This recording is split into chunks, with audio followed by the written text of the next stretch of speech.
and welcome to the Junkyard Love Podcast.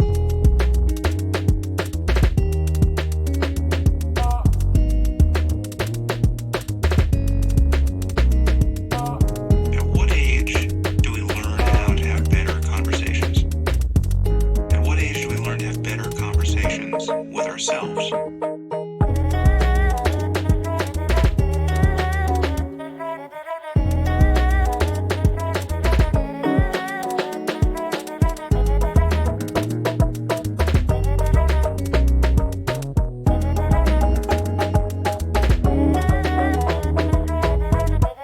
Knowledge is power.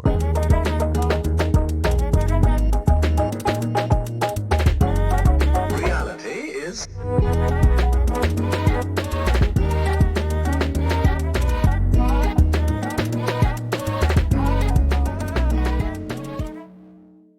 Ahoy, that is the new intro if you haven't heard it yet. I'm going to leave it a minute long for the next few episodes so I get to enjoy it, and then I'll shorten it and make it like 30 seconds or 20 seconds, whatever.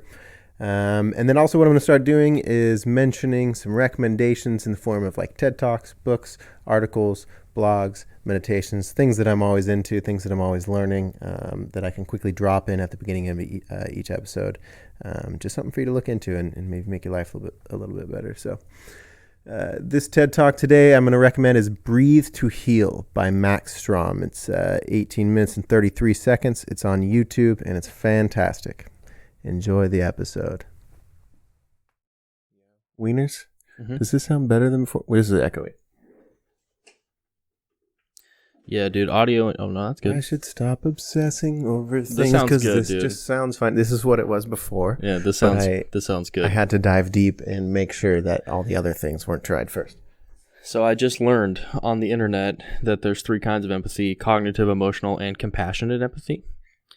And cognitive empathy is how I feel. It's when you can feel other people and see their perspective, but you don't actually feel anything at all. Emotional is when you see their perspective and you feel all of their emotions. And then compassionate empathy is kind of a mixture of both. It's when you usually understand by empathy feeling someone's pain and taking action to help. Yeah.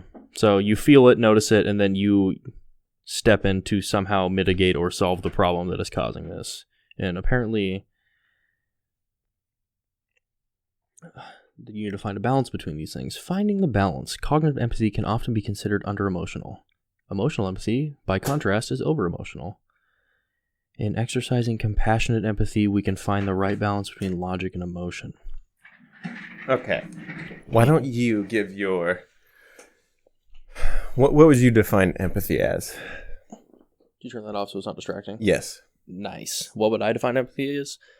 Well, it is just feeling the emotions of others or their current state of being. Should you always be in this state? Well, I think that sometimes it's detrimental if you are over-feeling. Like if you see somebody in pain and you just take all of that for yourself, you can now be overloaded by an emotion that is not necessarily yours. Right. Now you're holding the burdens of others. That's interesting. Yeah, it's like you can't hold your stuff and everybody else's stuff. I think that like mothers tend to do this just because of who they are. Obviously, they want to like hold the weight of everything they can, like for their kids and for other people around them, like that. I'm just genrifying that motherly trait. They want to like try to hold everybody else's pain. A lot of times they can handle a lot more, it seems like, but it's not super good. I feel like I was telling you before this that I think we kind of understand words like, or misunderstand words like empathy and being empathetic and getting them confused with sympathy and things like that. I think that emotional empathy, or this feeling empathy, it probably has a good side to it, but if you let it overwhelm you or take in too much of other people's emotions, you're just going to be detrimental for you. I personally have the other problem. Like, I will have a lot of empathy, but I actually won't feel any emotion, which is... Just be a stoic weirdo. Yeah, which I feel like is more of a dude thing. This is very overgeneralization, but... Let's say masculine energy. Masculine. It's more of a masculine thing to do, is to, if you're going to be empathetic, you understand the situation, see it, grapple with it, but don't actually internalize any of it, which leads to more calloused responses. But on the other end, if you're going to overfeel, it is equally as bad for a different reason. I'm sorry to be touching this. Can you elaborate more on that? Well, give me an example of which one? Of someone doing exactly what you were just saying. Okay, let's say one of my friends, they I guess they just lost a loved one, and you understand that this is sad, but you have a very hard time emotionally comforting them because you just don't feel what they're feeling. You haven't allowed yourself to, which this happens to me a lot. That was a very extreme example. Death is, of course, but that's a good black, yes, simple example. Large magnitude of events, but I run into this a lot.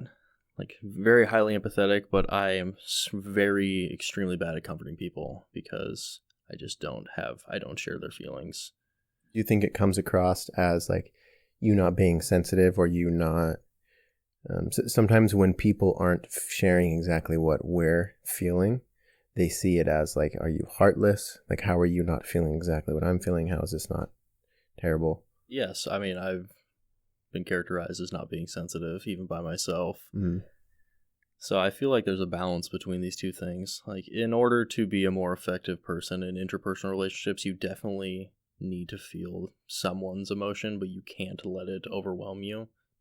Because it really isn't it's not your emotion to be feeling in the first place. Right. Yeah, we can't just walk around just taking other people's emotions, but... Yeah, what are your experiences with this? I don't know. I think that I feel like... Oh, this chair again, man, this chair. I feel like that I used to have trouble absorbing things.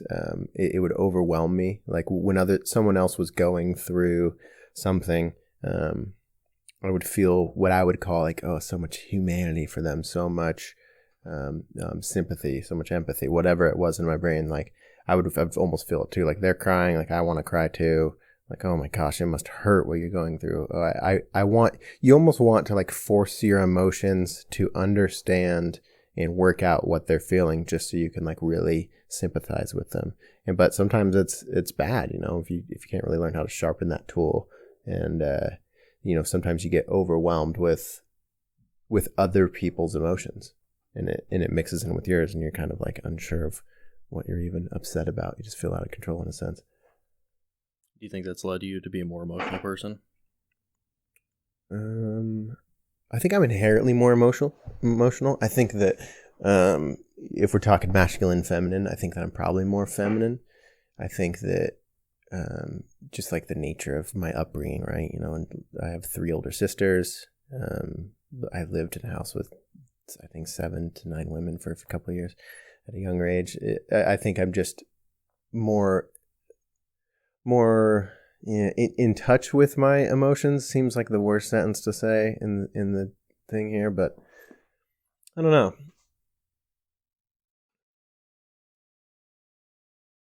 Well, let's start with that. Let's start with that subject there. Spencer, welcome to the Junkyard Love Podcast. That's the cool thing. When I lose a train of thought, when it's your podcast, you can be like, well, here, I'll put the intro. I'm going to keep that beginning too. Good morning, Jacob. Good morning. I'm glad you came over today. I have been a little under the weather with the weather.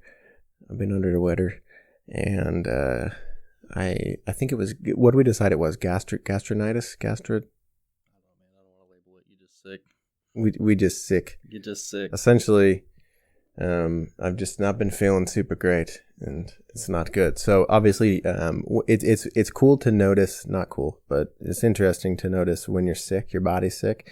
Your brain immediately sucks, dude. Like, you can't just like read your favorite book. You just want to watch super mindless stuff and not even lift your head.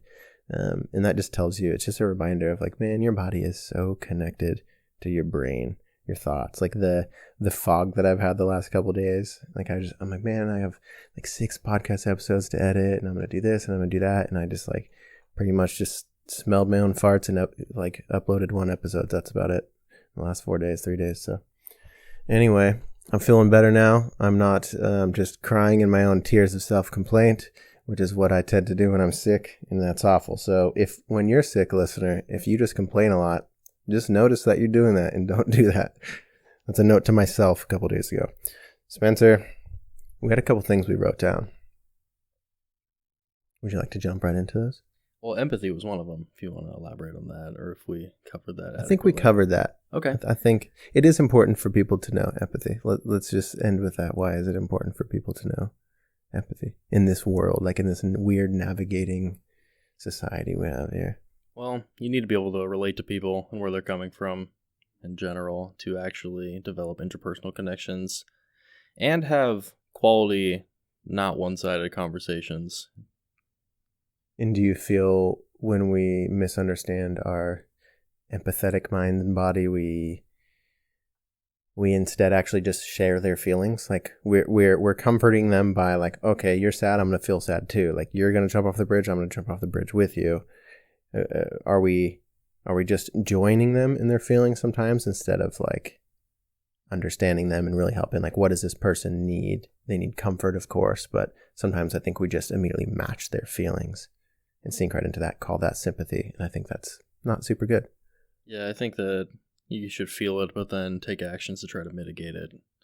Like, if you can help them, do it. But, Right. I mean, you can't necessarily relieve the burden of someone's emotions by feeling them as well. It might make it worse. So we're just all wallowing. Yeah, So, I agree. I mean, if on an ethical level, if your goal is to reduce the amount of suffering total, which I've deduced that that's what I think everyone's life decision should be, or at least mine, you in turn suffering because someone else is not reducing that. Even if it does sound selfish, you are increasing the suffering. So if you could find a way to reduce everyone's suffering, it's going to be the most ethical and helpful.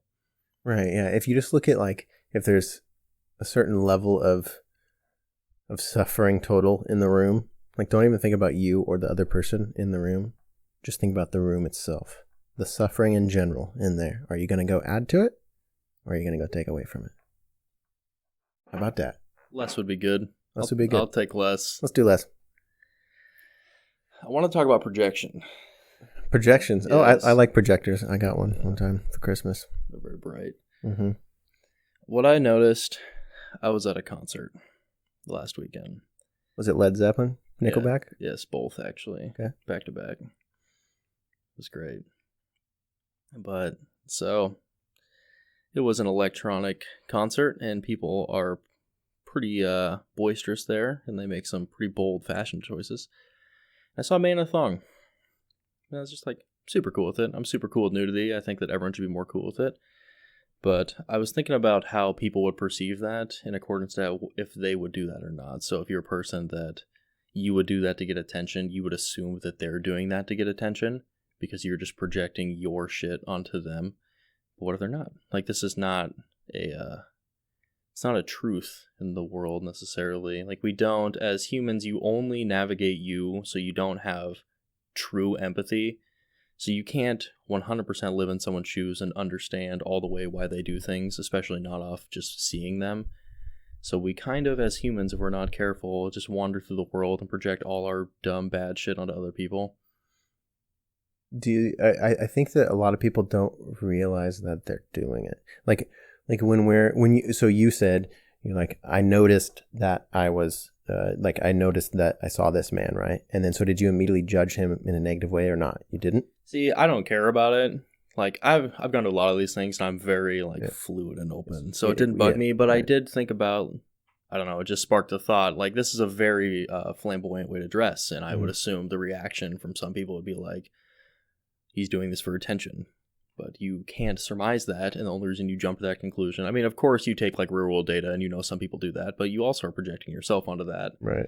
And in arguments that happens, like if some people, you notice when like angry people that have a temper, they will project a lot of their anger onto other people as well. Like they assume that, or people that are spiteful, they assume other people are doing things to them in a spiteful fashion because they might do that as well.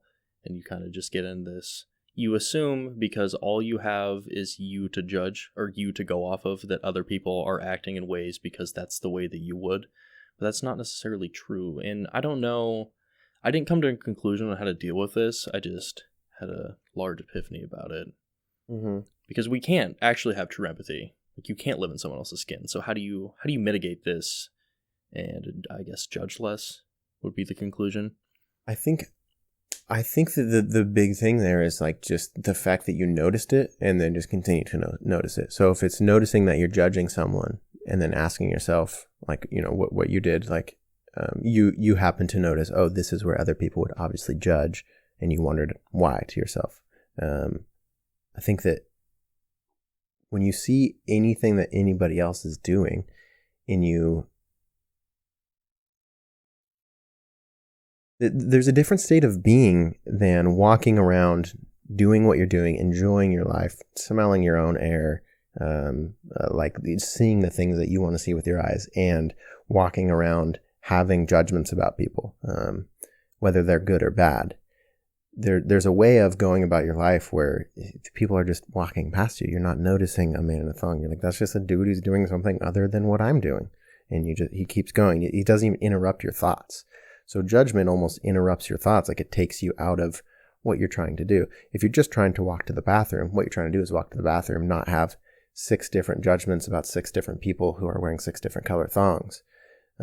These are things that, of course, you got to look around and you could enjoy your life, because if you're in the right perspective as you're walking through, you can say, like, that's wonderful, that guy's doing that, that's cool, that girl's doing that, whatever. You could even talk to them, interact with them. But I think that some of us are in a weird, maybe I'm flipping the words, parasympathetic state. We're in is parasympathetic fight or flight? Parasympathetic is eating, sleeping, meditating. Okay. Deep breath. Sympathetic is a fight or flight nervous so system. If we're in a sympathetic state, let's say you're all jacked up. You're walking around kind of, you're judging people because it's do you think it's maybe like a defense tactic? Like, I think that there is a internal want to be normal and then shun other things that aren't normal. So if you see something that somebody's doing that you don't deem as normal, like, it's comforting for you to go to the guy beside you and, hey, like, look at this dude, like, this guy's ridiculous, because now you're staying in this tribe, you're staying with the humans, you know, right. Like, these people are accepting you guys are bonding together on a ridicule or a hatred of this person because of this one thing that you don't even know the actual origin of. Because, I mean, they always say that hate's more rallying than love, and I think it's just because it's easier. It is. It's weird. We think that we need to, imagine being in like, this is your group. You have 150 people, 150, and you lean over to number 32 because you see number 58, he's wearing the gold thong.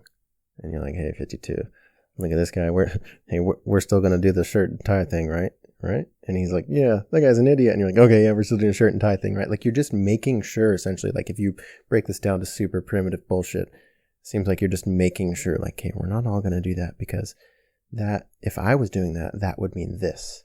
That's what our brain is actually thinking, but we bring it back into this confused terminology of, I think this thing about this person because this. You're just affirming yourself, too. Yeah. In a not so healthy way. I mean, I got together with a bunch of my friends that I've known for a really long time, and it's very easy to just, like, slip back into being a shithead, you know? You start people watching, you say, ha ha ha. And I noticed it, and it was, even after that, it was just, I kept doing it. Like, you just go and people watch. I find myself people watching a lot of concerts, depending on who I'm with. And I notice that when I go off alone, I have much more, I don't know, just a much more, like, peaceful, like, relaxing, more intaking. I guess I'm just more aware, but not as judgy. I'm not around all these people that I'm close with, and I think that might be something to it. I don't really know how to conclude that, but I definitely feel more judgy when I'm with other people than I am when I'm alone. Like, especially at, like, a DDM concert, because it's just fucking ridiculous. Like, It's just a spectacle of people and personalities, and there's so much to look at. And it's so easy when you're just, like, with your friends, like, hey, look at that guy moving like that. But it's actually none of your business, you know? Like, that's actually not what you came here. You came here to, like, listen to music. Right. And I think that it pulls you out of it. I agree. I think camaraderie is super important, but I mean, we do got to watch ourselves, though. Like, oh, what am I getting pulled into? Like, let's not let's not go 5 days into being this just like crazy gorilla dude if I don't really want to be that person overall. I mean, there's certain places where you just got to like let go and just be a dummy sometimes, I think, but be respectful about it and be in your own world, I think. It was great, though. I had a good time. Yeah, it was fun. Yeah. I really enjoyed just like being a little shithead for a while, hanging out with my friends. Yeah, you talk about how, because you do like your alone time, but you say you're an extroverted person. You are an extrovert?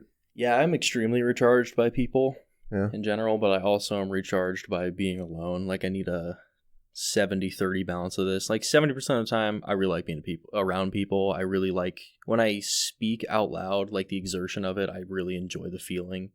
It makes me feel very good. And I like to help people as well and just like talk about stuff and convey ideas.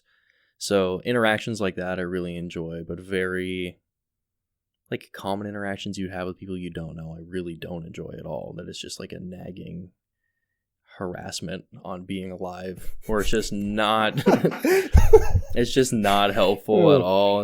It just doesn't get anywhere, and everyone knows the dance, like, hey, how you doing today?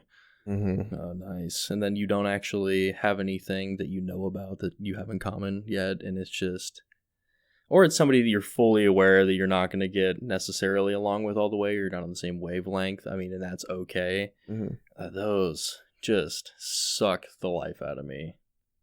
Do you think, like, when the other person's not, like, aware of the non-dualness in the conversation, or the dualness in the conversation, like, they're not aware that they're not your best friend or something? Saying those situations? I don't know. It's more just like if you've got, okay, let's say you work somewhere and there's just like a customer that comes in sometimes and that you like kind of know them, and they just, everyone's been held hostage by like someone they knew from high school that they knew kind of. You run into at the grocery store and you guys both, because of social norms and being polite, just get like locked into speaking together. And both of you know, it's like, hey man, we want to go. Right. This is rough. I mean, I really do. I really wish you well, but this is draining of my time and energy. And I know it sounds super rude, but I feel like this is a really shared experience. No, it is. I don't think it's rude. I think if it was one-sided, but I think a lot of this is two-sided. Yes. And the two-sided is not like, dude, I don't want to talk to you. It's just like, let's just break down this barrier of like, we need to act like we've been long lost best friends and all these things. Like we could, I am always like very happy to see people that I haven't seen in a long time, but there's a lot of like, you know what this is and I know what this is. Like I haven't seen you in forever. I do know you exist. I know your name. That's okay. We used to hang out. We maybe haven't ever hung out. I think just like taking things for what they are instead of treating every single relationship exactly as this one baseline, you know? Yeah, I would be super stoked to see people if that was just the norm. Like people that I only kind of know, like, hey man, like, how are your kids? Yeah. Like, how's your life going? Like, oh, awesome, and I hope you have a good day. It was really good to see you. Right. Boom, gone. Like, if you gave me a button and you a button and we were just like kind of friends at one point in time, like 7 years ago, Right. and that button would allow us to abort the conversation without anyone knowing, you would press the shit out of it. Yeah. That'd Like, make it rain. like way before the 30 minutes of hanging out in Safeway. I think that a lot of times our conversations get a little weird because of social media. Yeah, I'm going to go ahead and blame social media for something else right now. So being off social media, I wasn't caught up on people. So I don't know who's pregnant. I don't know who isn't pregnant. I don't know who just got married. I don't know who dyed their hair purple. I don't know how, like, so these things, and they seem like things that you don't really lock in. Like, as you're scrolling, they're kind of just like quick, like, man, okay, that person. And it's not that you don't care about these people. Like, these are your distant friends. You're like, cool, it's nice to know this information about these people. But then when you see them, you're almost left with nothing to talk about because it's not a surprise. So, like, when I was off social media, like, if I saw somebody in the grocery store, I haven't seen their face. I haven't heard of them. Like, I've been so into just my own world. Like, you forget this person exists completely. Like, I'm not kidding. You think it's a different... I've been so connected to social media for so long. It's like a different thing when you completely forget that these people even exist. And you see them and you're like, oh, dude, what's up, man? Like, how are you? You get a quick, you get 5 minutes. They tell them that you hear about their kids. You get reminded of their kids' names. There's all these things and you walk away just happy as a clam, say in a grocery store. I think that social media and feeling the need to stay so connected at all times, because this is something we all got so connected, but we didn't like should we always be connected? Is that super good? I think that it makes these little conversations more weird. We're like, do I address that I know you? Do I say that I have you on Facebook? Do I just bring up what you most recently posted and I talk about that? Do I apologize for not liking your post because that means something? It's a weird thing. I don't know. Anyway, what I'm rounding about is I think that not having social media makes it toward these conversations where you do bump into each other. It's never the bullshit. It's like, I don't have to, sometimes I'm not my 100. Like sometimes I'm really just not in the best conversation mood, but it doesn't mean anything inherently. And if I do run into you,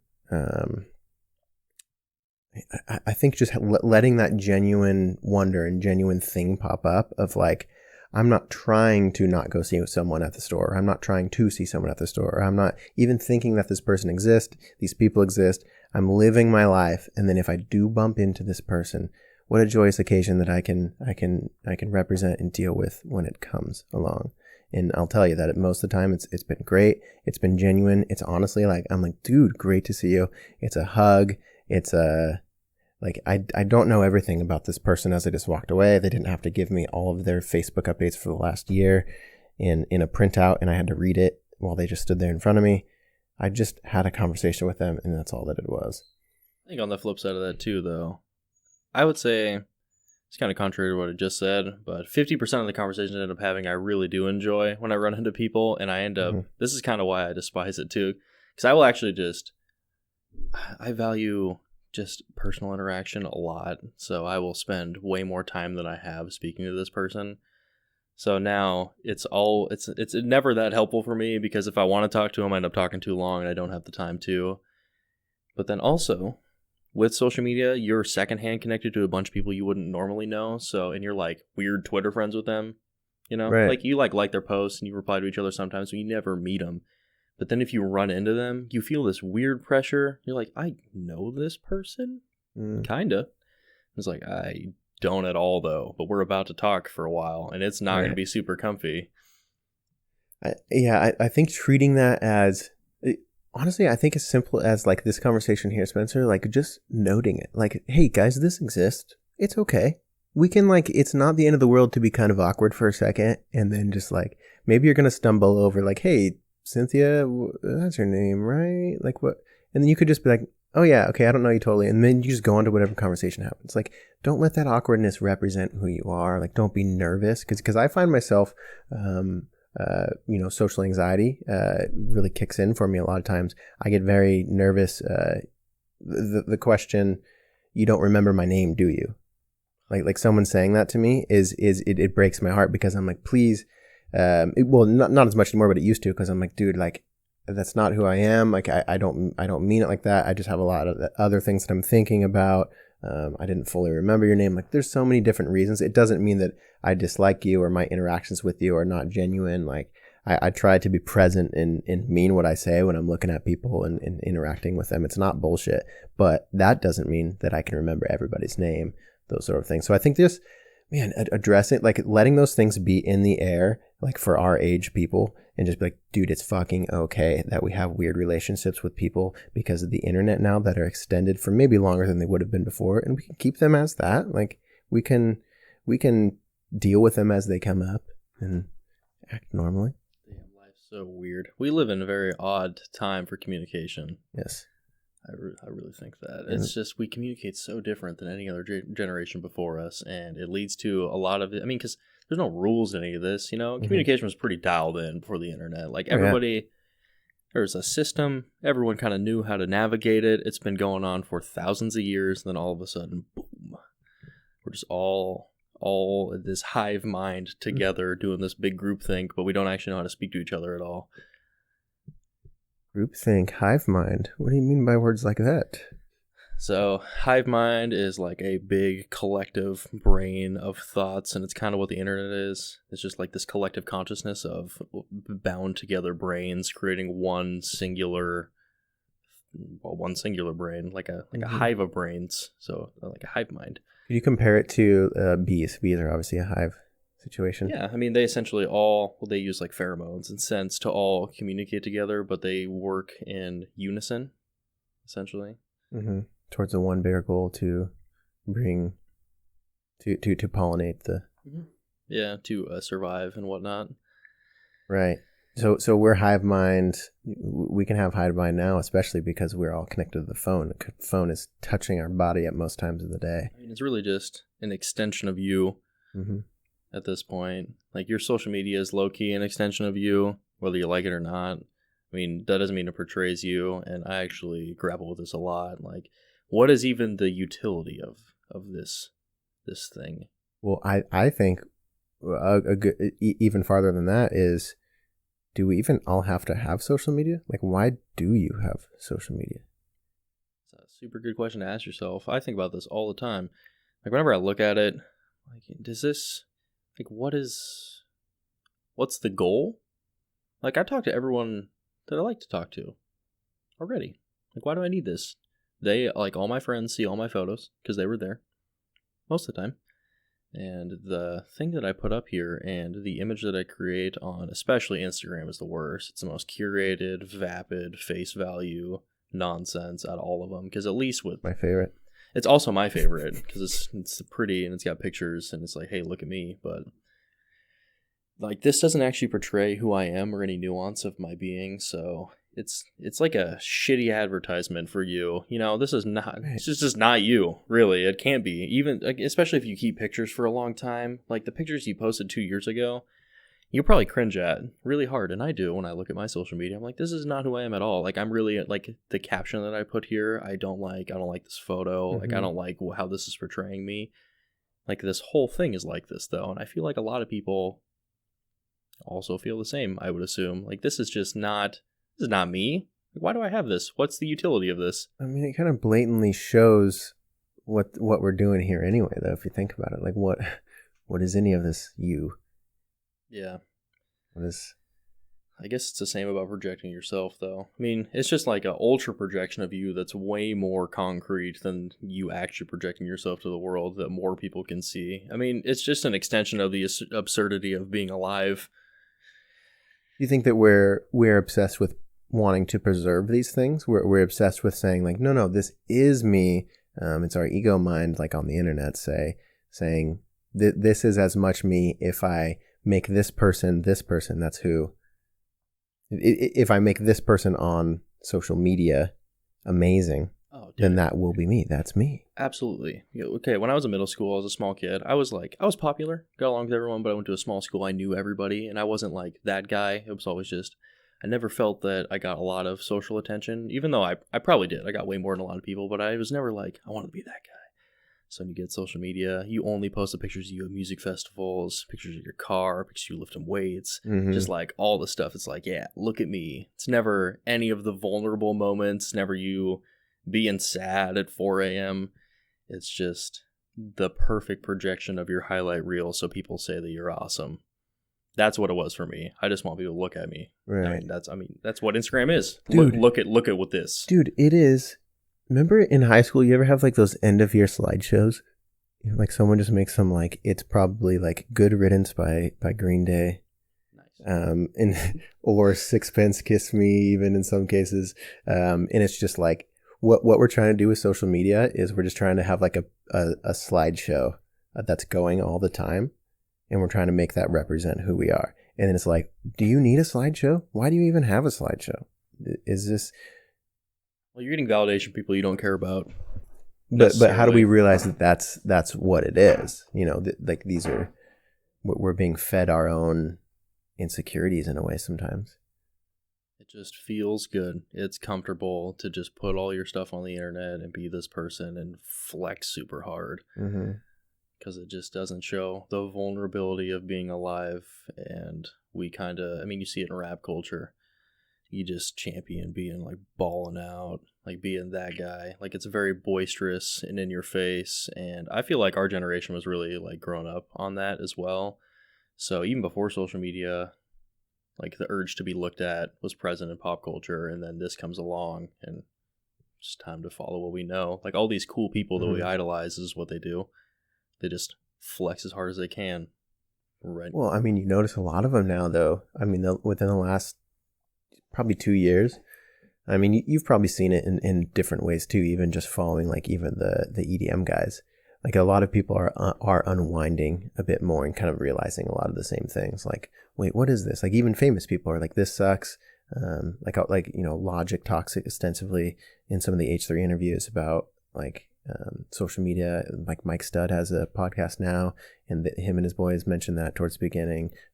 Chris Drama Pat, who Rob Dyrdek's cousin, like he's got like spiritual shit, and they talk about like social media and how it like in how they wanted to post all their cars, money, clothes, and hoes. Dan Blazerian even within the last year has talked about like, dude, if I'm on social media in 2 years, kill me or something, which is an aggressive Dan Blazerian thing to say, but he can do whatever he wants.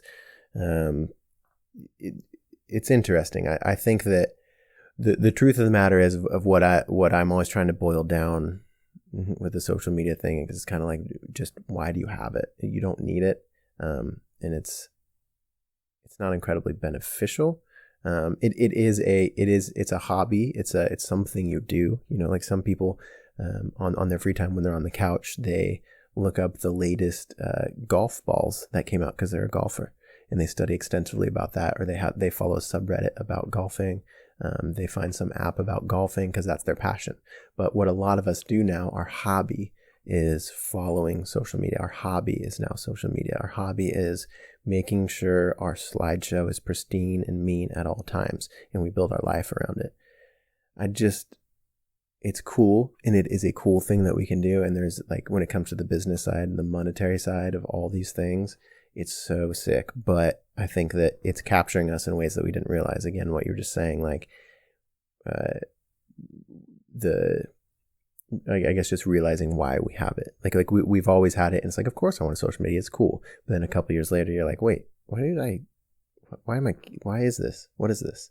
Why are we doing this? Why is this worth all of this time? Besides this little doses of happiness here and there, how is this good for my overall life? Is this something that I want to choose to use? So. I think we could even take a step back from that and ask, why do you do anything? Like, just start analyzing your life. Why do you do stuff? Yeah. Like, just all the little habits you have, all the little things that you decide to put time and effort into. Like, why do you do them? Mm-hmm. Yeah. I mean, what are they leading up to? Yeah. And if it's just because, yeah, I like it and it's a healthy thing for you, yeah, keep doing it. I don't think social media is all bad. I think there's a healthy way to do almost anything, to be honest. And if it doesn't detract from your life, you manage it well, and you really just use it to communicate, excellent tool. But the way it's literally designed to not be used like that, it's just hyper addictive. It's trying to sell you stuff. It's really colorful. Mm-hmm. And it just kind of keeps you in this like he said, she said, gossiping kind of mindset, because you just are looking at others and you're either talking shit or feeling bad that they're doing better than you. And I feel like that's how most people are.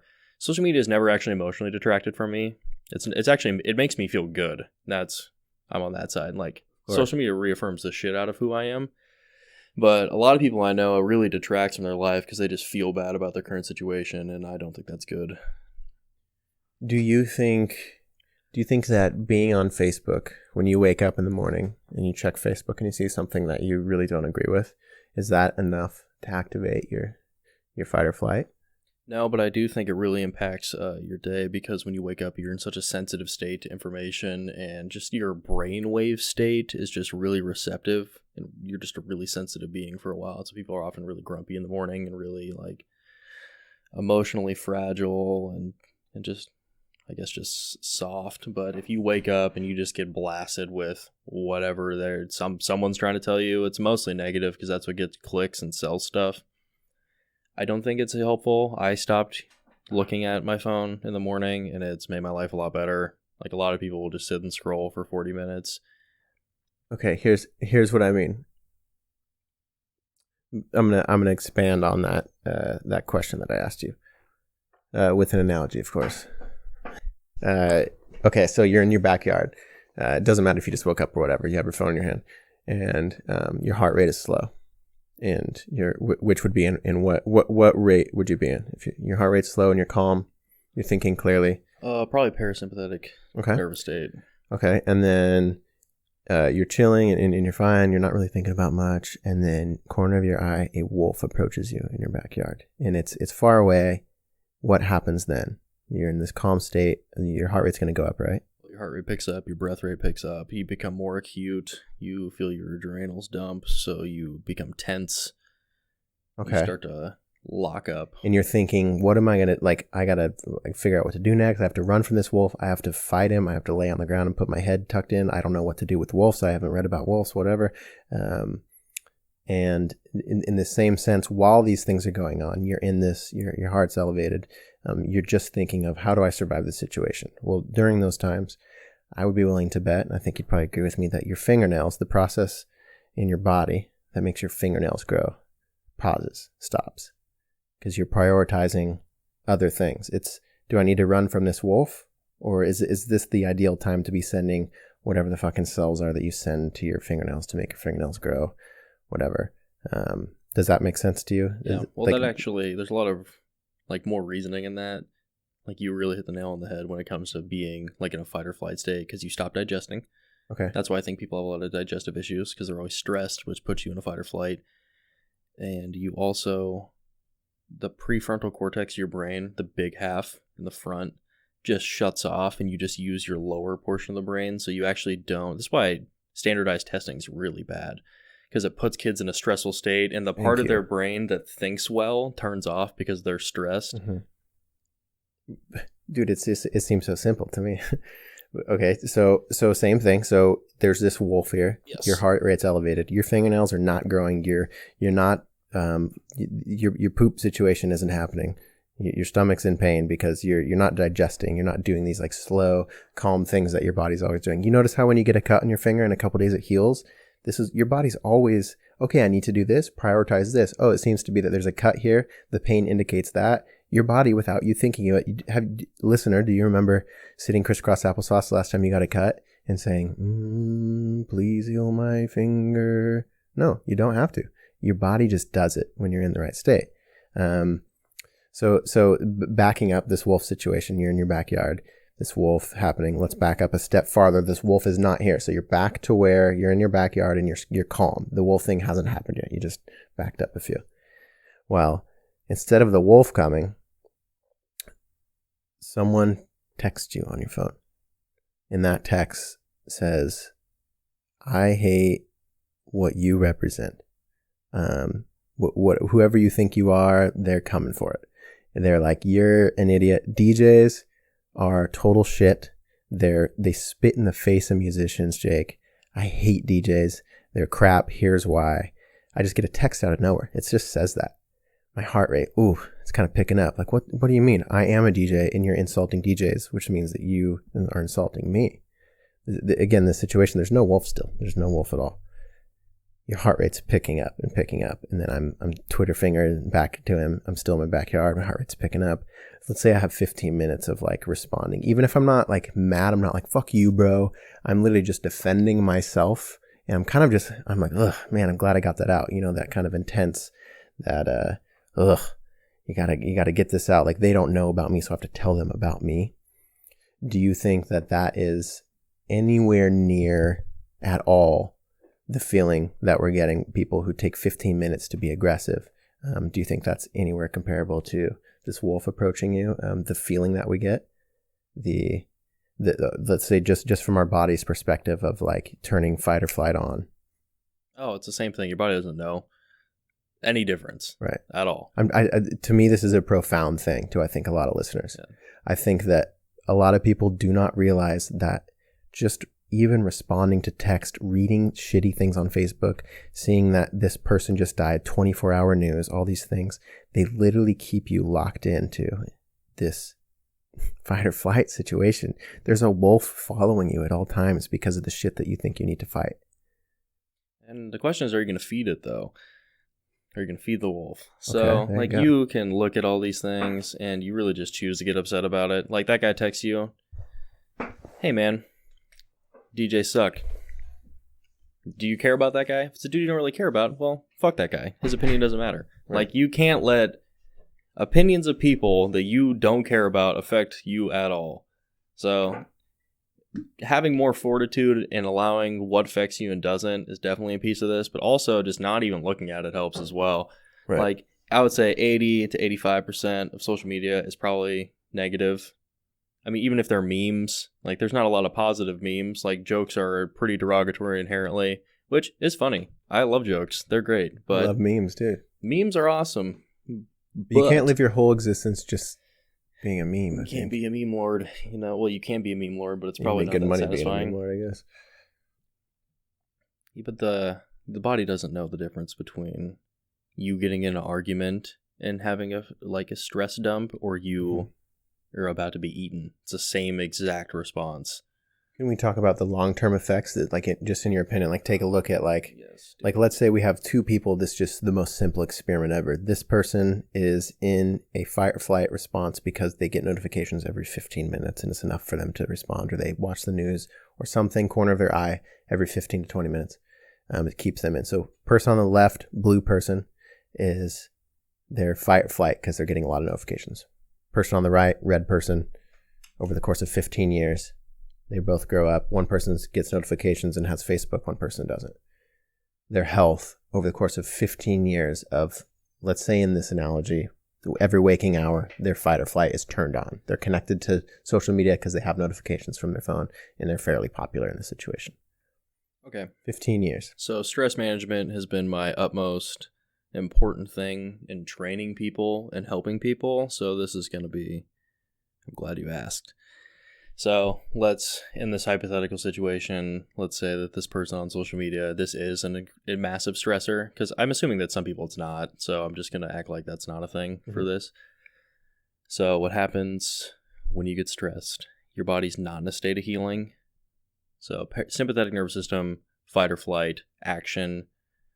You have the pit of adrenaline. Your body's ignoring functions like digestion and healing and recovering. So you're inherently going to have more gut issues. I think that's a big part of it. When your cortisol's high, you have a higher insulin insensitivity. So your cells reject, like your muscle cells and your liver cells reject insulin, which carries nutrients to places, and then they just get backlogged and they will put on body fat. So this person is going to hold more body fat, be less healthy. Their respiration rate, so the rate that they're breathing, is going to be faster than others, which is going to cause like knots and a lot of tension in their upper chest and upper back. I read a study that our respiration rates have increased in the last 300 years by like double because people are more stressed. So people are breathing twice as much. Dude, that's huge. I mean, that's a huge thing. That means so much. Which is super indicative of really poor breathing habits, which can cause a lot of knots in your upper back and in your mid back.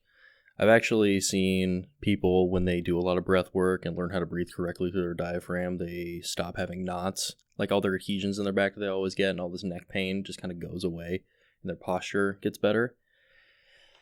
This person is going to be more than likely more rational because they're always living in this state of being hyper aroused, which doesn't allow for a lot of like inductive and deductive reasoning because the front part of their brain that does reasoning just isn't really ever on because they're always in fight or flight mode. Is this the same part of your brain that when you drink too much alcohol turns off?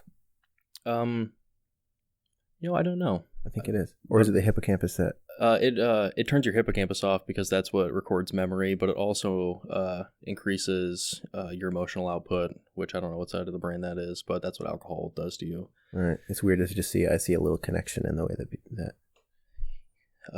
Let's see what else. Sleep. So cortisol is a master stress hormone, and a little bit's good. You need it to wake up. It helps mobilize fatty acids, so you do need it. But having it always around is really detrimental. Excuse me. Because it's really going to affect your sleep, because you need to get into a parasympathetic state to sleep. Sleep seems to be like it's something for me that I knew. It was like, dude, sleep, and this is always repeated in a lot of podcasts too, is like sleep is like, yeah, I know, but like you always kind of seem to like sleep is something that I'm going to work on later in my life, you know? Sleep is the master key to life, because in order to actually fight cortisol and are really hyper, because we don't live, the world now is not how our bodies are designed to navigate. There's too many things, it's too hyper stress, you have too much stuff to do. So you already are at a higher propensity for having really high stress levels, and sleep is the best way to mitigate these things. Sadly, it's really hard to sleep when you're stressed because you've got a lot of cortisol and it's an arousing chemical. So how do we combat this? Meditation, breath work, eating quality meals. So here's a fun fact. When people get really stressed out, they tend to binge on carbohydrates. Like, oh, let's go eat ice cream. So carbohydrates are a way for your body to naturally deal with or counterbalance cortisol. So that's why I'm not super into no carb. And I also think you should eat some carbs before bed because it will help you sleep. This is what I mean when I say your intelligence will turn against you. I say that phrase often. Like your body's trying to help you out. He's trying to get it for you, you know, like, oh, I know that this substance is in carbs, so I'm going to eat carbs. But it's like, but we find the justification of, oh, why do I want carbs? It's because of this. Actually, this is what I like. This is my interests or whatever it is. It's just this quirky meme. Oh, I'm eating ice cream. I'm sad. Team Nutella. Yeah, but it's not good to just binge on food because you're stressed, though. You got to look at why you're stressed in the first place. Right. Like, this is just a product of this. Like, you need to figure out why this is happening and maybe change. Or even if it's something you can't control, find a way to mitigate this, because the quickest way you're going to die is to be really stressed out. You get Alzheimer's from not sleeping, high cortisol, which is essentially plaque builds up in your brain, and then it stops functioning really well, which sleep actually flushes a lot of that out. And the problem is when you're really stressed out, you can't sleep. So I would go on a limb and say stress is the number one killer because it increases heart rate, lack of sleep, you don't eat as well, you don't eat as much. So a lot of times I get hung up when I'm like when I'm doing like a little bit of individual work with people. A huge thing that doesn't seem to click, and it didn't click a lot for me, is a lot of people be like, dude, yeah, I know this. I'm stressed and I can't sleep. Like me, I'd be like, yeah, dude, of course I can't sleep because I have nightmares and I don't want to sleep. And then I feel shitty waking up and blah, blah. I have all these things of like, I didn't realize it, but I was in the victim. I was like, it's like these things are happening to me and I think I can do nothing about them. And I would say phrases like I've tried whatever. But it's like, then now that I actually have spent so much time really trying the breath work, not just using it for when I am anxious, but like doing it every morning for a month, or doing it every morning for this week, or doing breath work right before bed, or doing yoga and stretches for 5 minutes before bed. Doing these things and making sure you're really doing them for a long extended period of time. You realize that if you're lucky enough to form the habit, you know, you realize like, okay, I am actually sleeping better. Oh, and you have these little tools to actually navigate. So I think that a lot of people they don't realize it, but they get stuck in the victim part of, I do feel these things. Yeah, it must be easy for you to say, dummy, because I would love to just sleep a good night. Yeah, that'd just be nice if it was as easy as that. Yeah, bro, I tried that. A lot of people will tell me, oh, I tried that. And realistically, it's like, give me the honest truth. Have you tried it more than once or twice? Because I think that people really need to not be so instant about, like, you can't take a pill and just not be stressed and your whole world is perfect and you get a wonderful night's sleep. You know, maybe you can, but what's the long-term effects of that? I think we need to look at our healing and like, how do I make my sleep not better this week as I'm 27, as I'm 28, whatever. We need to look at, how do I overall improve my health? Like, how do I change the way that I long-term do things? How do I make it to where I can do breath work for the rest of my life and get good sleep? These things, and I think that it's important. I think that just not staying stuck in that I can't do it. I know these things and I would love for that, man, but I'm where I'm at. I think just knowing that you can change and knowing that step by step, these things, there is ways. You said something to me I thought was really funny. It's very short, quippy. That's a nice excuse, bro. And I just thought that was so funny because I can't remember what I was going to do, but you're like, hey, man, you should do this. And I'm like, oh, man, I don't really know if I have time. You're like, it's a cool excuse. I'm like, damn, you're right. I think about that all the time now. I couldn't say that to everybody. You're a very receiving friend. Like, we have this, like, we know each other's bullshit, and we know that the real you and I, Spencer, like, we know that we want the best for each other. We know, like, we want to be these big versions of ourselves, not the lower conscious, like, just eating fucking Ruffles all day. You know, so like when I'm able to say, nice excuse, bro, you were able to say, damn it, you're right, thanks, like immediately. You're like, it caught you, and I'm sure wherever you were at, your shoulders probably lowered, and you're like, oh, son of a bitch. I thought it was funny. Yeah. But it was very valid, and I think I mean, the problem is, oh yeah, I try to sleep good. Well, yeah, everyone tries to sleep good. I mean, you can't just decide, oh, I'm going to go to bed 1 hour earlier and that's going to solve the problem. Like, sleep is a very highly complicated thing, and there's a lot of shit in your life that's making it not function very well, and you should probably start weeding things out. And the phone is a shit for sleep because the blue light from it keeps you up. So, blue light exposure, it comes from the sun usually, and we didn't have artificial light when we were evolving. So when your eyes see blue light, they're like, okay, the sun's out, so we're awake, surviving. It emits that. So people like to sit on social media for like an hour and a half before they go to bed, or just like sit and do nothing and look at their phone before they sleep. Like, screen time is not inherently very good. I found myself multiple times where you're just dreading waking up the next day, so you just will sit for a couple hours and look at your phone to prolong the time travel that is sleep to tomorrow because you don't want to do it. And just deciding, it's like, man, tomorrow's going to happen. I should probably go to bed. That was helpful. Right. Turning half of all the lights off in your house, 2 to 3 hours before you go to bed, really helpful. 4, 7, 8 breath tempo right before bed. So 4 seconds in, hold for 7, out for 8. Should help you sleep a lot. No caffeine past noon, or at least 8 hours before you go to bed. This is something I always stick a pin in because it was another thing that I wasn't honest with myself about, is the caffeine thing. I was like, no, I need caffeine because I work this and I'm a DJ and I stay up these hours and I don't need sleep and blah, blah. And I would have 3 monsters a day. And I'm like, well, I need this because then I'm going to get headaches. And then I need this pre-workout or I can't work out. All these excuses, but it just feels good to be buzzed, dude. Caffeine... There is a way, like I went from that to for a while I was just zero caffeine, I didn't die, my head didn't explode, I felt uncomfortable for a few days and I had a headache, but I just bitched right through it.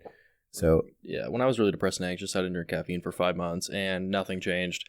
Like, my life, I had more steady energy, but the reason that I like caffeine is I just like the stimulant feeling. It's not that I need to be awake, I just like to be extra awake.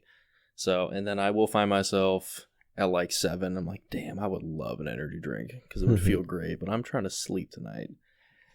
So caffeine's got a half-life of 6 hours. So that means at hour 6, half of it's still in your system, and that compounds. So if you drink 300 milligrams at 12, at 6, there'll be 150. At 12, there'll be 75. But if you drink multiple doses of caffeine, so if you drink 300 at 12 and 300 at 4, like, you now just have, there's a lot of it floating around in your system, and it binds to a receptor, the adenosine receptor in your brain, which blocks another thing. I think it's not GABA, but it's a molecule that goes to the same thing that tells you to go to bed, and that's why it keeps you awake. So it just actually blocks your ability to sleep deeply. So think about, fight with me on this. Say that you were talking to me. I'm arguing. I'm a caffeine guy. This is something I would also say even further is I'm the kind of guy, monsters don't affect me. I could have one on my bedside. I can lean over, take a drink, and go back to bed. No big deal. What would you have to say about that? Well, just because you are sleeping doesn't mean it's good sleep at all. I mean, yeah, it's just not good necessarily. And so after about 2 weeks, the caffeine high, you'll stop having it, but the awakeness of it, like that binding to that receptor of that molecule, is always the same amount of potency. So caffeine will always make you the same amount of awake. It just won't make you the same amount of stimulated. That's why it just always kind of works. So even if you're having it to not have a headache. Yeah, and if you're really tolerant to it, it's still having that effect on you, whether you like it or not. And not all sleep is good sleep either. I think sleep and the morning should be the most ritualized part of your life. I'm with you on that. Yes. Elaborate more on that. What do you mean, like sleep and morning? How are they correlated? Well, the morning is just a good preparation for the day, and it gets you in a good mindset, and not looking at social media is a big part of that. Instead, what I do, wake up, brush my teeth because the movement helps me wake up, drink a glass of water with some salt in it, get in the shower, bathe, take a cold shower for 2 minutes, and then do breath work, because those two things, they stimulate adrenaline and norepinephrine. That's the same thing. They wake you up without caffeine. So I don't actually need to drink caffeine in the morning because of it. Get out, meditate, journal, and then I eat. What's your mental what's your thought structure like when you're in the shower? So for me, a huge thing is I'm always like, it doesn't matter if I'm in a whiny mood, it doesn't matter if I'm sick.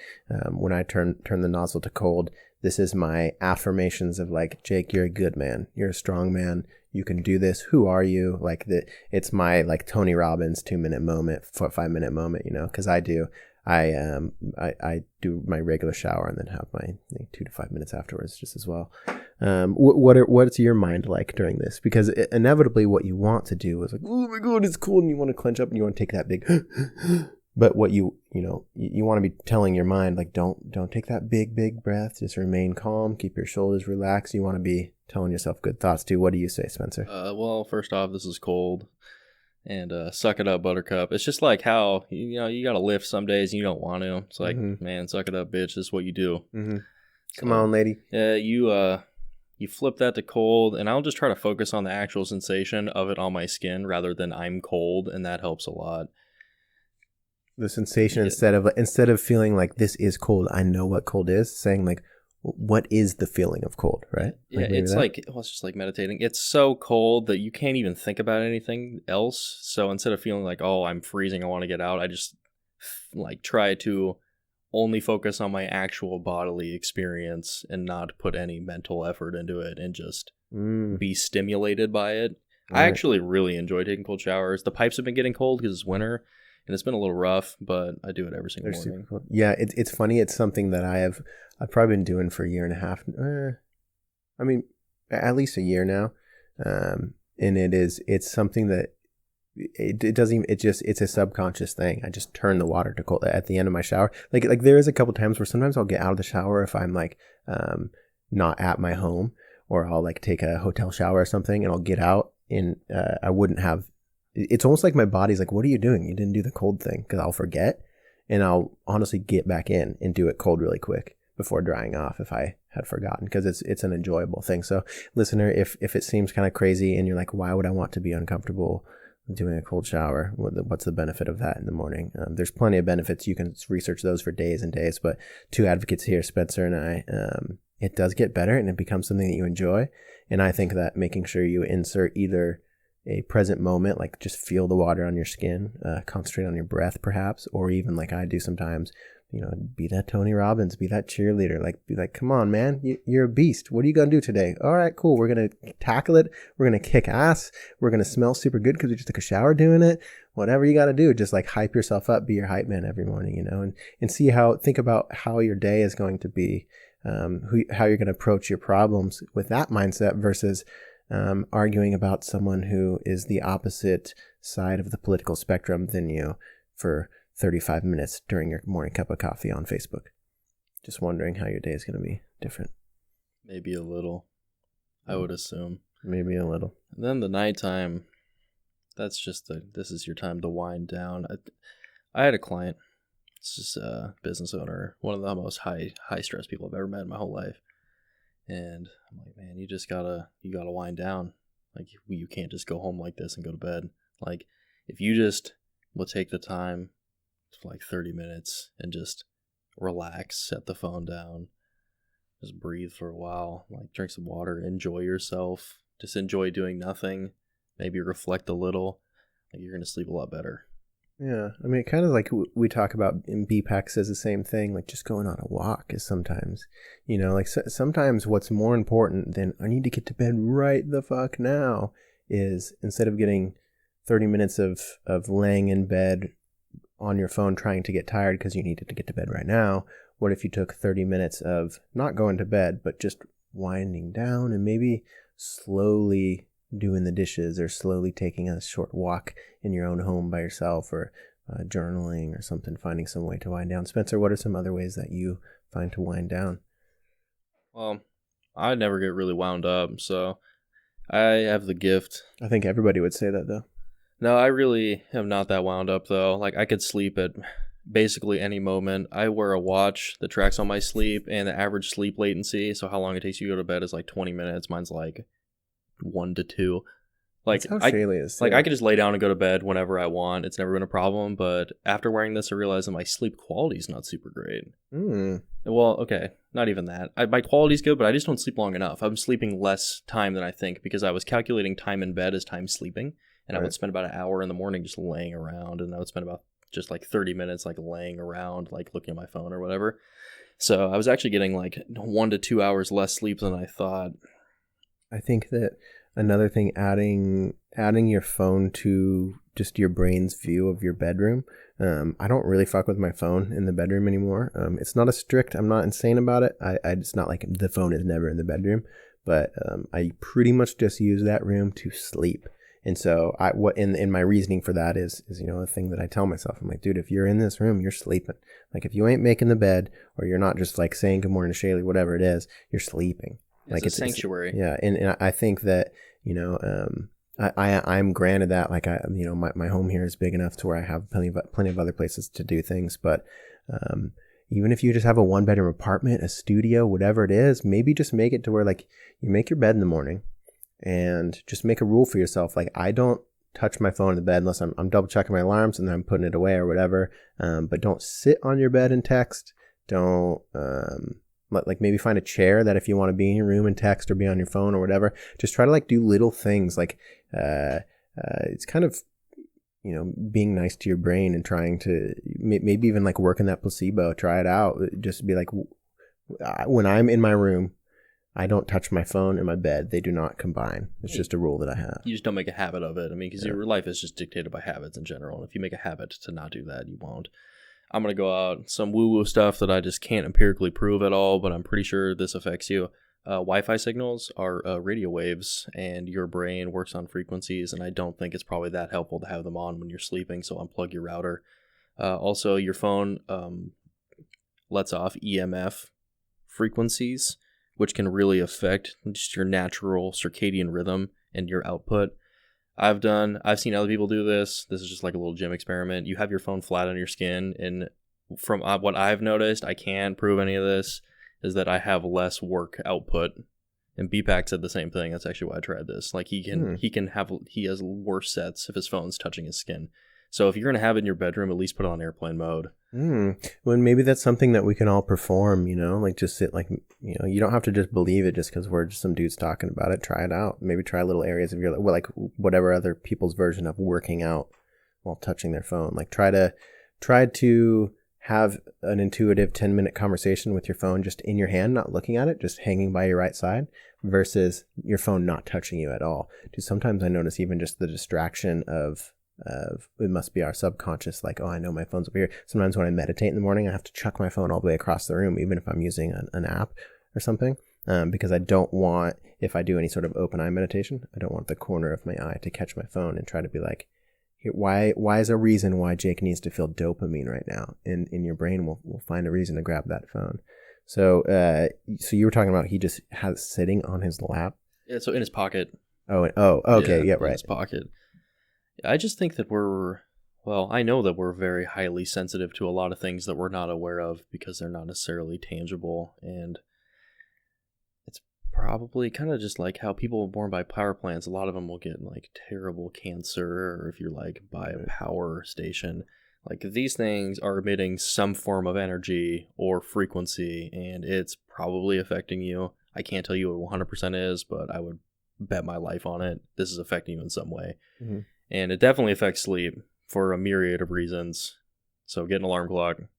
Yeah, I agree. I think that noticing all those little things I kind of compare it to scent. So it's like, I can't see it. It's another one of those things. I can't see Bluetooth signals. I can't see Wi-Fi, but it's floating around and it doesn't directly affect me like blah, blah, blah. But think about if you didn't have a nose and people were just farting all around you, you wouldn't know that you're just breathing their fart air, man. Think about that. Poopy air. You're just like, if right now I just shit my pants on this podcast, I just poop and you're listening or you're listening, your nose is listening. If you didn't have a nose, you wouldn't be able to smell it. No, and there's some like toxic gases that are scentless, and that's definitely there and you don't know it. They make the smell of something. It's natural gas. Natural gas. They put like poopy eggs. Yeah. They could make it smell like strawberries, though. No, because it's pleasant. It seems to So- be really unpleasant, so you go away and don't die. I feel like you know what scents do to us? We do get offended at scents. Like when something smells bad, you're not like, what is that smell? You always want to blame it on someone. You notice that? You're like, who's cooking that shit? Or like, oh, Longview, or oh, the Mills, or oh, like every time you smell something that you don't like, you want to blame someone right away. You notice that? So horrible. You can't just be like, well, the scent just changed, and this scent is not particularly like the scent that it was before. I have a very sensitive olfactory system, and scents really put me off. So living here is kind of hard. I'm huge on scents too. I feel like I'm just very sensitive to scents. Yeah, man, but you should probably just sleep better. I know it's not that easy, but it's the third of your life, and it's the most important recovery time. So That's a couple good tips on sleeping better. I think adding blackout curtains, like mine in Shaylee's room, is a cave of darkness. it should be. The blackout curtains, I think they're like $10 at Walmart or something. I think people should prioritize their sleep more. Just like whatever you can do to whatever sleep you are getting, how about that? Just make it the best it can be. You know, wear whatever clothes you need to be the comfiest. Put your phone in a different place. Black out the curtains. Spend $10 on a fan that has just a little bit of background noise. Or when you're making cuts to your life because you don't have enough time to do all your stuff, don't cut sleep. People like to do that. People like so if they have a schedule and it's got room for 2 blocks and it's got like work, play, and sleep for 3 blocks, well, maybe go to bed. Mm-hmm. It's going to be way more beneficial for you. Right. Like stop cutting sleep time to do other superfluous things that are definitely not as important. Yeah, sometimes I do. I have this, I'm like, I'm an artist. I don't want to lose this thought. Like I'll be like working on some super shitty beat or something late and I'm convinced that it's super good. And I'm like, I can't go to bed, blah, blah, blah. But it's realistically like if I revisit it in the morning, I'm going to be way like more slept, more rounded about the subject. Whatever it is that you're working on in the morning after you have some sleep, you're going to handle it better. You're going to handle the 30 minutes of being super tired, kind of shitty, but you're going to handle 30 minutes of being well rested and feeling awake and fruitful. You're going to get more done in that 30 minutes. Sleep's important, Spencer. Just breathe. Just breathe. Breathe from your belly. And I think breathing, we were talking about, are we getting up here on time? I believe so, yeah. I got probably like 10, 15 minutes. So let's end it with this. We were talking about something that Shaylee was telling me. She had essentially a patient a while back ago that was had been in the military, and they were able to slow their heart rate very quickly. They were able to as she was taking their heart rate, just slow it down, slow their breathing way down. And she was telling me about this, and I'm able to do that too now. It's something that I wasn't able to do before. Even though I've been a fitness person for a long time, many years. It's something that I don't think that I had the ability to do. I had terrible anxiety, all these things. Now I can put my hand on my heart if my heart's beating super, super fast, and I could take like an 8 to 10 second breath out, and I could slow my heart rate very quickly. This is something we were talking about. This is a super good thing. Like it's something that like was a casual conversation between Shaylee and I, but I'm like, oh, this can be taught. I used to not do this, and within the last year, I've learned how to do it. So, Can you expand on this, like how good this is, like not even just for anxiety attacks, but just having this ability to like slow our heart rates? Yeah, it's awesome to do that because you're now less stressed.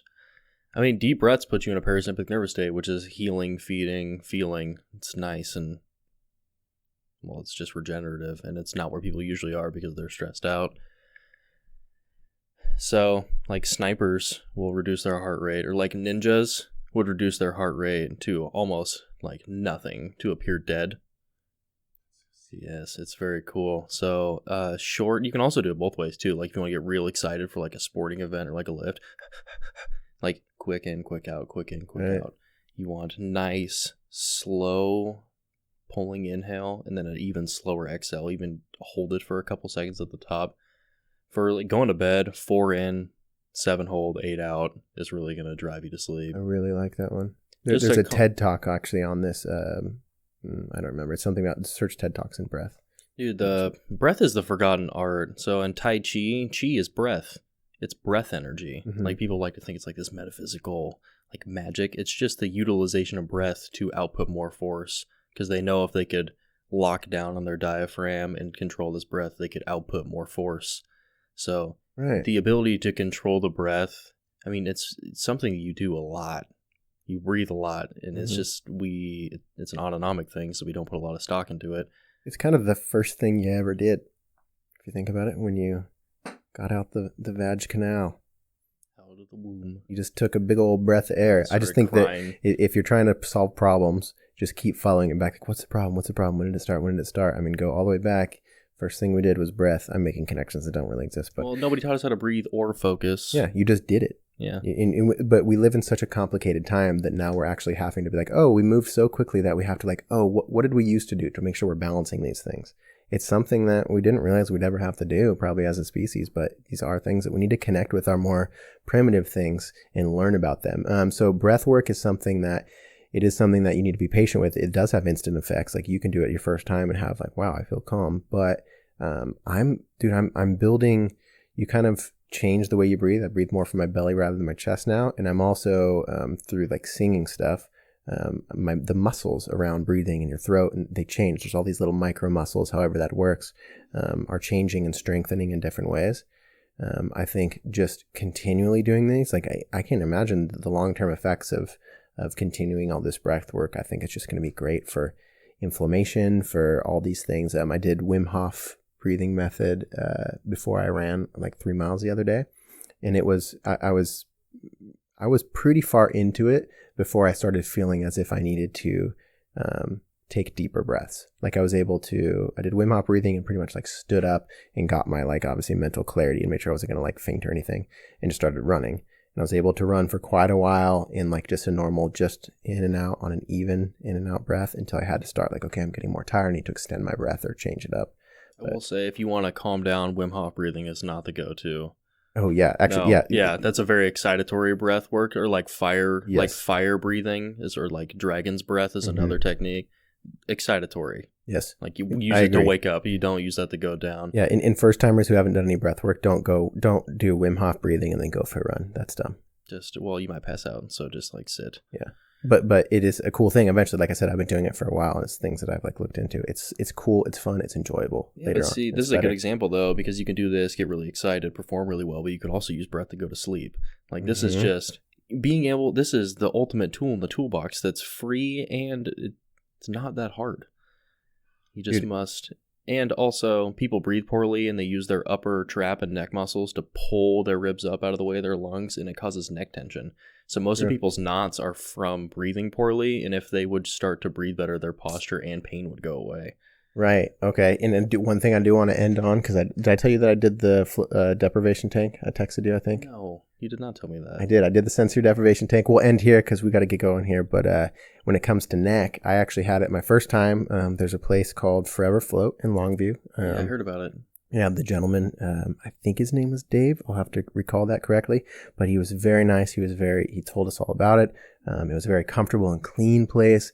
Essentially, you lay in a tank of water that the salt makes the water and you equally buoyant. That didn't make sense. You're floating in the water because it's salt water and it equals out with your body. It's the same temperature as your body. It's dark. And essentially, you're floating there and you're able to relax. And obviously, I was like focusing on my breath and trying to meditate. And after a bit, I started noticing pops in the back of my neck. I was actually releasing tension in my neck that I didn't know I was holding. So over time, like you're in here for an hour, and I would feel more and more. And I'm like, oh my gosh! I'm like, these are things that you can't release when your head's against a pillow because you don't realize you're holding these little micro muscles. And so I think that. Anyway, I just wanted to mention the sensory deprivation tank. We can go more in depth on it later on in life, but it's definitely a good thing for neck pain, and breath work is definitely a good thing for, I don't know, everything. Yes. Be kind to yourself. Be kind to yourself. Take care of yourself. I hope you guys benefit from the advice that Spencer and I give. If you have any questions, I'm just going to suggest that if you go over to YouTube and comment, that we will try to respond or try to have our next conversation around about them, because we just want to have these conversations to really expand on the little details that can help people and find areas that we have had success in, and relay them and explain them to people. And so not everybody has to make the same mistakes that we make. So take care of yourself, listener. Bye-bye. Bye.